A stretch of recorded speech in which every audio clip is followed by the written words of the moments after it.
DMS ನ್ಯೂಸ್ಗೆ ಸ್ವಾಗತ. ನಾನು ನಜೀರ್ ಚೋರ್ಗಸ್ತಿ.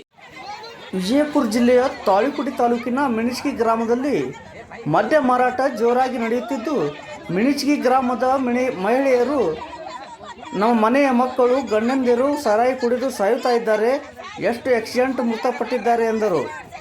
ಈ ಮದ್ಯ ಮಾರಾಟದಿಂದ ನಮ್ಮ ಮನೆಗಳು ಹದಗೆಟ್ಟು ಹೋಗಿವೆ ಎಂದು ತಮ್ಮ ಅಳಲನ್ನು ತೋಡಿಕೊಂಡರು.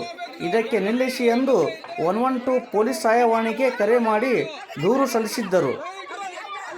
ಮಿಣಿಚಗಿ ಗ್ರಾಮಕ್ಕೆ ಬಂದ ಮಲ್ಲಿಕಾರ್ಜುನ್ ಮಾಳಿ, ಉಮೇಶ್ ಚುಂಚೂರ್ ಪೊಲೀಸರು ಸರಾಯಿಯನ್ನು ವಶಕ್ಕೆ ಪಡೆದು ಸರಾಯಿ ಮಾರಾಟ ಮಾಡುವವರನ್ನು ಪೊಲೀಸ್ ಠಾಣೆಗೆ ಕರೆದುಕೊಂಡು ಹೋದರು. ವರದಿ ನಜೀರ್ ಚೋರ್ಗಸ್ತಿ, ಡಿಎಂಎಸ್ ನ್ಯೂಸ್, ತಾಳಿಕೋಟೆ.